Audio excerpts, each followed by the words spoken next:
Oke, selamat datang kembali. Hari ini kita punya bahasan yang sangat menarik khusus untuk Anda. Kita mau ngobrolin sesuatu yang mungkin pernah Anda pikirkan, atau mungkin pernah bikin penasaran. Usaha buat berkomunikasi sama mereka yang udah tiada. Betul. Fenomena ini kan udah ada lama banget ya, dari era Victoria yang ruang tamunya remang-remang. Sampai acara TV zaman sekarang. Tapi pertanyaannya, apa sih yang sebenarnya terjadi di balik itu semua? Nah, sumber utama kita kali ini dari kutipan buku The Science of Weird Shit, karya Chris French. Dia ini psikolog yang nggak takut buat ngebongkar hal-hal aneh dari kacamata sains. Menarik. Jadi, misi kita hari ini adalah coba mengupas tuntas fenomena ini. Kita mau lihat sejarahnya, gimana semua ini mulai, dan yang paling penting, kita akan bedah teknik-teknik psikologis yang mungkin bisa menjelaskan kenapa seorang medium bisa kedengaran meyakinkan banget. Tanpa harus melibatkan hal-hal gaib ya. Tepat. Siap. Mari kita mulai. Oke, kalau kita mau lacak akarnya, kita harus mundur cukup jauh. Jauh banget ini. Jauh banget.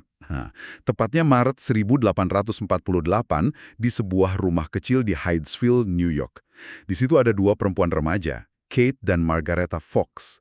Cerita mereka ini yang jadi pemicunya. Mereka ngaku dengar suara ketukan-ketukan aneh di dinding, kan? Betul. Dan yang unik, bukannya lari ketakutan, mereka malah coba berinteraksi. Nah, ini dia. Mereka bikin semacam kode. Satu ketukan buat tidak, dua buat ya. Lewat kode simple ini, mereka mengklaim lagi komunikasi sama arwah seorang pedagang. Katanya dibunuh dan dikubur di ruang bawah tanah rumah mereka ya. Itu klaim mereka. Ini yang luar biasa. Gimana caranya cerita dua gadis di kota kecil ini bisa meledak jadi fenomena global? Maksud saya, ini kan zaman sebelum ada internet kan? Yes.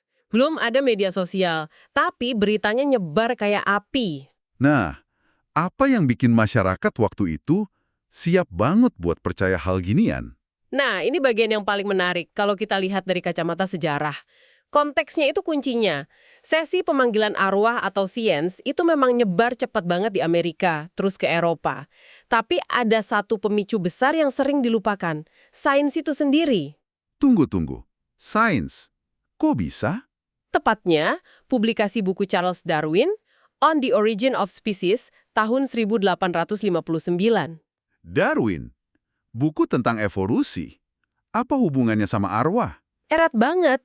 Karya Darwin itu kan mengguncang fondasi keyakinan agama saat itu. Ide kalau manusia itu bukan ciptaan khusus, tapi hasil evolusi, itu bikin orang ragu sama konsep jiwa abadi. Oh, jadi ada semacam krisis kepercayaan massal gitu ya? Tarangan jadi cemas, keyakinan mereka goyah. Akibatnya muncul harapan yang agak paradoks. Mereka pengen pakai metode ilmiah buat ngebuktiin kalau kehidupan setelah mati itu nyata. Wah, jadi ada semacam kekosongan spiritual yang coba diisi.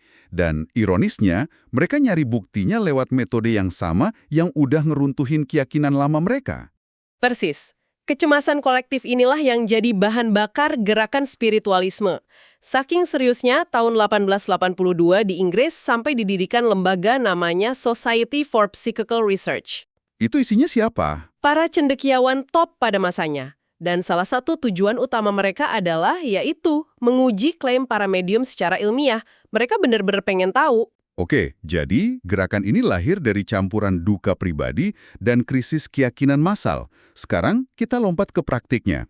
Sumber kita ngejelasin ada dua jenis medium kan? Iya, ada medium fisik dan mental. Medium fisik ini yang fokusnya bikin efek-efek dramatis kayak meja melayang atau suara-suara aneh. Tapi yang jauh lebih umum, terutama sekarang, itu medium mental. Yang ngakunya jadi perantara pesan. Betul. Nah, pertanyaannya, kalau kita kesampingkan dulu penjelasan supranatural, apa yang sebenarnya terjadi pas seorang medium ngasih pembacaan yang rasanya personal dan akurat banget? Jawabannya ada di serangkaian teknik psikologis yang sangat kuat. Secara kolektif namanya cold reading atau pembacaan dingin. Cold reading? Penting buat dicatat, ini bukan satu trik sulap ya. Ini lebih kayak seperangkat alat yang isinya macam-macam teknik. Dan salah satu pilar utamanya itu namanya efek Barnum. Efek Barnum? Namanya kayak sirkus. Ini kayak horoskop di majalah kan? Iya. Yang rasanya selalu cocok, nggak peduli siapa yang baca. Hahaha, Anda nangkep intinya dengan sempurna. Istilahnya memang dari P.T. Barnum, pemilik sirkus yang slogannya, kita punya sesuatu untuk semua orang. Dalam psikologi, efek Barnum atau nama resminya efek Forer adalah kecenderungan kita buat nerima deskripsi kepribadian yang umum dan samar, seolah-olah itu dibuat khusus buat kita. Jadi ini ada eksperimennya, bukan cuma teori. Oh jelas, sudah diuji berkali-kali. Eksperimen klasiknya itu dilakukan psikolog Bertram Forer tahun 1949. Dia ngasih 39 mahasiswanya tes kepribadian. Oke. Tapi, alih-alih ngasih hasil yang asli, dia ngasih mereka semua analisis yang sama persis yang dia comot dari kolom astrologi koran. Wah, Terus dia minta mereka nilai seberapa akurat analisis itu, dari skala 0 sampai 5. Tahu nggak rata-rata nilainya berapa? berapa? 4? 4,26. Tinggi banget. Luar biasa. Apa contoh pernyataan yang dia pakai? Penasaran saya. Beberapa di antaranya cerdik banget. Misalnya, Anda sangat membutuhkan orang lain untuk menyukai dan mengagumi Anda. Siapa yang nggak merasa gitu? Betul. Atau Anda memiliki kecenderungan untuk bersikap kritis terhadap diri sendiri. Ini juga kena ke hampir semua orang. Tapi favorit saya yang ini.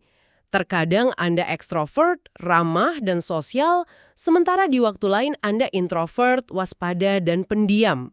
Haha, itu curang. Itu mah nggak mungkin salah kan? Mencakup dua kutub berlawanan. Tepat sekali.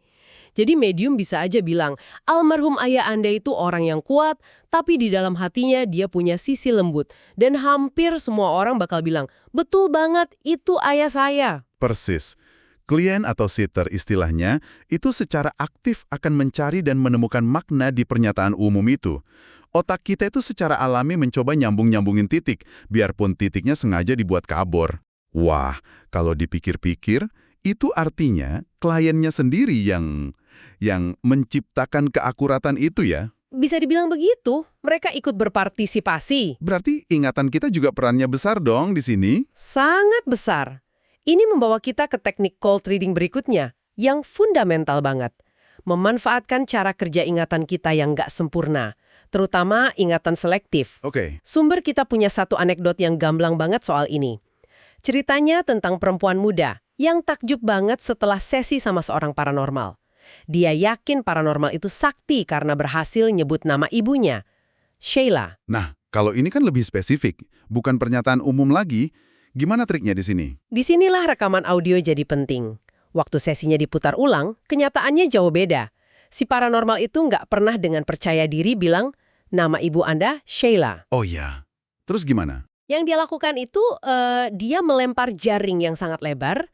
Dia bilang kira-kira gini, saya merasakan energi feminin yang kuat, saya menangkap nama Sharon, atau mungkin Shelley, atau Sandra, atau Sheila. Astaga. Jadi dia cuma nyebutin serangkaian nama yang bunyinya mirip. Tepat. Dan perempuan muda itu yang lagi dalam kondisi emosional yang berharap banget dapat koneksi, secara nggak sadar cuma nangkap satu kata yang cocok, Sheila. Dan otaknya otomatis buang semua tebakan yang salah. Betul. Dia nggak bohong pas cerita pengalamannya. Dia benar-benar ingat kalau paranormal itu langsung nyebut nama Sheila. Ingatannya udah nyaring realitas. Tunggu dulu. Jadi ingatan bisa diubah cuma karena omongan orang lain setelah kejadian? Itu agak ngeri juga ya? Sangat. Ini menunjukkan betapa rapuhnya keyakinan kita pada apa yang kita lihat atau dengar sendiri. Fenomena ini pasti udah diteliti kan? Udah. Dan punya nama. Efek misinformasi pasca kejadian. Terinspirasi dari kasus Sheila tadi, penulis buku ini, Chris French, sama rekannya Chrissy Wilson, bikin studi. Mereka minta peserta nonton video pembacaan paranormal yang sengaja dibuat ambigu. Setelah itu, pesertanya diajak diskusi sama peserta lain. Yang sebenarnya kaki tangan peneliti. Tepat sekali. Kaki tangan ini kemudian nyebarin informasi palsu. Gimana caranya? Kaki tangan itu bakal dengan santai bilang, wah tadi hebat ya paranormalnya langsung tahu nama ibu kliennya Sheila, padahal di video aslinya nama Sheila nggak pernah disebut secara spesifik. Dan hasilnya? Hasilnya, ketika para peserta dites lagi ingatannya, sekitar 60% dari mereka salah ingat. Mereka bersumpah kalau mereka memang dengar paranormal itu nyebut nama Sheila dengan jelas. Itu gila. 60%. Artinya, kesaksian kita soal suatu peristiwa bisa dengan gampang dibentuk atau bahkan diubah total sama sugesti yang kita terima setelahnya. Bener. Nggak heran cerita dari mulut ke mulut soal kehebatan medium bisa jadi makin luar biasa seiring waktu. Dan ini terjadi tanpa kita sadar. Betul, ingatan kita itu bukan kayak rekaman video yang bisa diputar ulang sempurna.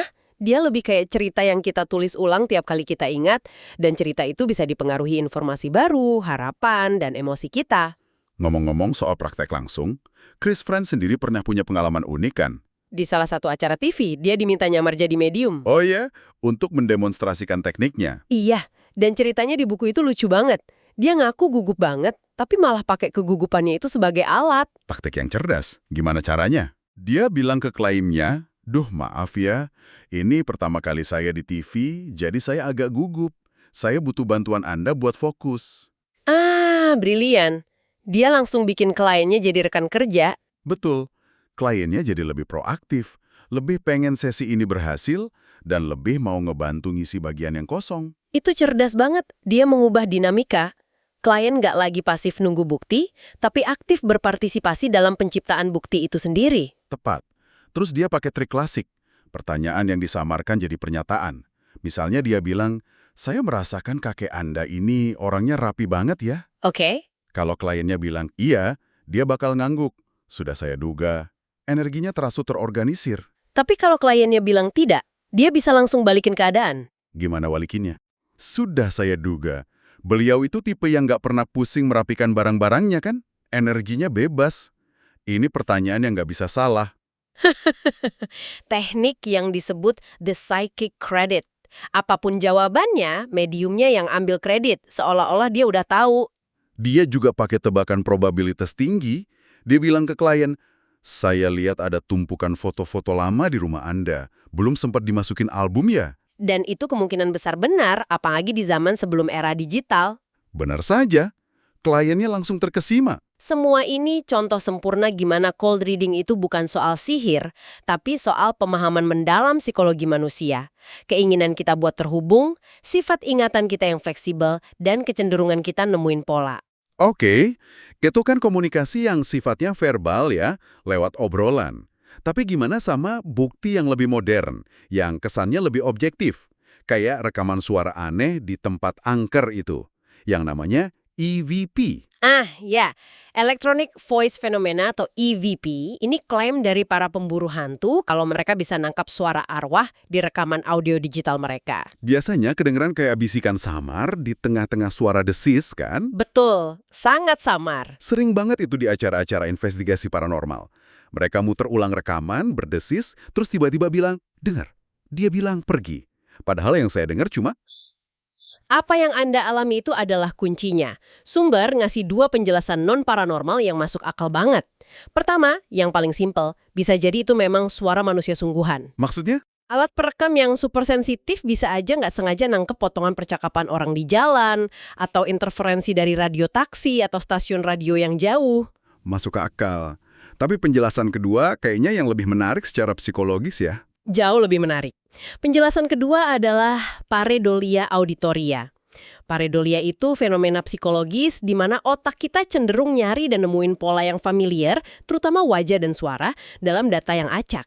Oh, kayak lihat bentuk binatang di awan atau wajah di permukaan bulan. Persis. Nah, pareidolia auditoria itu versi pendengarannya. Kita mendengar ucapan dalam suara acak. Oke, saya paham. Otak kita itu terprogram buat mendeteksi ucapan. Jadi pas kita dengar suara statis yang ambigu, otak kita bakal berusaha keras nyocokin itu sama pola kata yang kita kenal.